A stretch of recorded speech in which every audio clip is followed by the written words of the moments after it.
జనసంద్రోహంలో కృష్ణా జిల్లా గుడివాడ నియోజకవర్గం వెన్నెపోటుకు 2 ఏళ్లు అంటూ నిరసనలతో హోరెత్తిన గుడివాడ.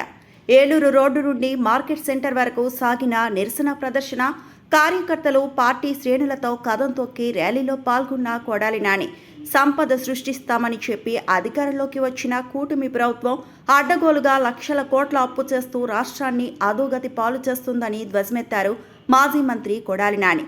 జగన్మోహన్ రెడ్డి ప్రభుత్వంలో 10,000 ఉద్యోగాలతో ఇచ్చిన డిఎస్సి నోటిఫికేషన్ రద్దు చేసి 6,000 జత చేసి మొత్తం 16,000 ఉద్యోగాలు ఇచ్చామని కూటమి ప్రభుత్వం అబద్ధపు ప్రచారం చేస్తుందన్నారు. సుదీర్ఘ విరామం తర్వాత కొడాలి నాని నేరుగా నిరసన ర్యాలీలో పాల్గొనడం చూసి కార్యకర్తలు పార్టీ శ్రేణుల్లో కొత్త ఉత్సాహాన్ని నింపింది.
ఈరోజు చంద్రబాబు నాయుడు కూటమి ప్రభుత్వం ప్రమాణ స్వీకారం చేసి 2 సంవత్సరాలు పూర్తయింది. ఈ 2 సంవత్సరాల్లో చంద్రబాబు చెప్పినటువంటి సూపర్ 6 వాగ్దానాల్లో ప్రతి మహిళకి 18 సంవత్సరాలు దాటినటువంటి ప్రతి మహిళకి 1,500 రూపాయలు ఇస్తానని చెప్పాడు. అంటే సంవత్సరానికి 18 సంవత్సరాలు దాటినటువంటి ఈ రాష్ట్రంలో ఉన్నటువంటి మహిళలు 60 సంవత్సరాలలోపు మహిళలకి ఒక్కొక్క మహిళకి 18,000 రూపాయలు చొప్పున 2 సంవత్సరాల నుంచి 36,000 రూపాయలు బాకీ ఉన్నాడు. అదేవిధంగా ఈ రాష్ట్రంలో ఉన్నటువంటి 30 లక్షల మంది నిరుద్యోగులకి 3,000 రూపాయలు నిరుద్యోగ గుర్తిస్తానని చెప్పాడు. ₹1 బిళ్ళ కూడా ఇవ్వలేదు. వాళ్ళకి 30 లక్షల మంది నిరుద్యోగులకి మరి 72,000 రూపాయలు ఆయన బాకీ ఉన్నాడు. అదేవిధంగా ఈరోజు నిరుద్యోగులకి డిఎస్సి ఎగ్జామ్స్ పెట్టి నేను మెగా డిఎస్సి పెడతానని చెప్పి గతంలో వైఎస్సీపీ ఉండగా 10,000 మందికి మెగా డిఎస్సి పెడితే వాటిని క్యాన్సిల్ చేసి ఇంకొక 6,000 మందిని కలిపి 16,000 మందికి డిఎస్సి ఇచ్చానని గొప్పలు చెప్తున్నటువంటి ఈ ప్రభుత్వం జగన్మోహన్ రెడ్డి గారు అడుగుతున్నటువంటి ఏ క్వశ్చన్కి కూడా ఆన్సర్ చెప్పేటువంటి పరిస్థితి లేదు.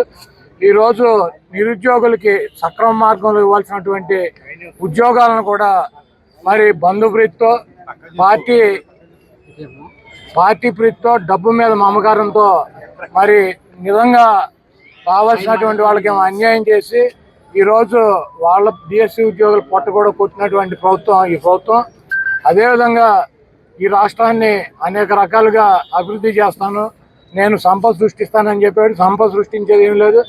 జగన్మోహన్ రెడ్డి గారు 3,50,000 కోట్ల రూపాయలు 5 సంవత్సరాలు అప్పు చేసి 3 లక్షల కోట్ల రూపాయలు ప్రజలకే సంక్షేమ కార్యక్రమాల ద్వారా అందిస్తే ఓకే గగ్గోలు పెట్టినటువంటి ప్రభుత్వం ఈరోజు 3,50,000 కోట్ల రూపాయల పైన ఈ 2 సంవత్సరాల్లో అప్పులు చేసి అంతా కూడా ఆ కాంట్రాక్టు ఈ కాంట్రాక్టు ఈ వర్క్ ఆ వర్క్ అని చెప్పి ప్రజల సొమ్ముని లూటీ చేసి దోచుకునేటువంటి కార్యక్రమం మరి చంద్రబాబు చేస్తున్నాడు. సంపద నేను సృష్టిస్తానని చెప్పి ఇప్పుడు అధికారంలోకి వచ్చినాక చెబుతున్నాడు చంద్రబాబు నాయుడు గారు, సంపద నేనుగా సృష్టించడం. సంపద సృష్టిస్తాం అంటే పిల్లల్ని ఎక్కువ మందిని ఎవరికంటూ ఆడు ఎక్కువ సంపద సృష్టించినట్టు, నేను మా అబ్బాయి సంపద సృష్టించేటువంటి పరిస్థితుల్లో లేము. కాబట్టి మీరే మీ సంపదను మీరు సృష్టించుకోండి. మేమిద్దరం చేతగాని వాళ్ళం, మాకేమి సంపద సృష్టించలేము, మేము ఒక్కొక్కరినే సృష్టించాం. మీరు నలుగురిని, ఐదుగురిని, 10 మందిని మీరు సృష్టించుకోమని చెప్పి మనకి చంద్రబాబు నాయుడు కథలు చెబుతున్నటువంటి పరిస్థితి ఉంది.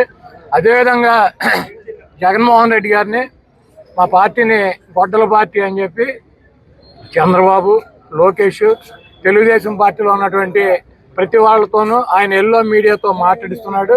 అవును, జగన్మోహన్ రెడ్డి గారు ఆయన పార్టీ డెఫినెట్గా తెలుగుదేశం పార్టీ గొడ్డల పార్టీ లాగానే కనపడుతుంది. అది గొడ్డలు మామూలు గొడ్డలు కాదు, పరశురాముడి గొడ్డలే. గతంలో మనం చూసాం చరిత్ర, గొడ్డలు ఎవరి దగ్గర ఉండేది? శివుడి దగ్గర ఉండేది. శివుడి చేతులు ఇప్పుడు కూడా ఉంటుంది. ప్రతి మనం శివుడికి పూజ చేసే వాళ్ళకి తెలుస్తుంది, శివుడి చేతిలో ఒక చేతిలో గొడ్డలు ఉంటుంది, 2 దుర్గామాత చేతిలో గొడ్డలు ఉంటుంది, 3 విఘ్నేశ్వరుడి చేతిలో గొడ్డలు ఉంటుంది. ఆ గొడ్డల్ని తపస్సు చేస్తే పరశురాముడికి ఇచ్చారు. ఆ పరశురాముడు ఆ గొడ్డలతో ఆ రోజు ఉన్నటువంటి రాజుల్ని, చంద్రబాబు లాగా మదం ఎక్కి ఒళ్ళు బలిసి ప్రజలను హింసించేటువంటి రాజుల్ని తెగనరికాడు. 21 సార్లు భూమి చుట్టూ తిరిగి పరశురాముడు. ఈ రోజు 29లో చంద్రబాబు నాయుడు తుప్పు గొడ్డలు మాకు అవసరంలా. ఈ రోజు చంద్రబాబు నాయుడు గొడ్డలతో సంబంధం లేకుండా ఈ రాష్ట్ర ప్రజలు 2029లో పరశురాముడి గొడ్డలు జగన్మోహన్ రెడ్డి గారికి అందించబోతున్నారు. మీరు ఒకటి గుర్తుపెట్టుకోండి, ఆ గొడ్డలతో మీ పార్టీని, మీ అవినీతి సామ్రాజ్యాన్ని, మీ రాజకీయ జీవితాలని తెగనరికి భూమిలో పరశురాముడిలాగా పాతి పెడతాడు. డెఫినెట్గా జగన్మోహన్ రెడ్డి గారిది గొడ్డల పార్టీ లాగా, జగన్మోహన్ రెడ్డి గారి త్రిశూలం లాగా మీకు కనపడతాడు. దాంట్లో తప్పులేదు, మీ కర్మ.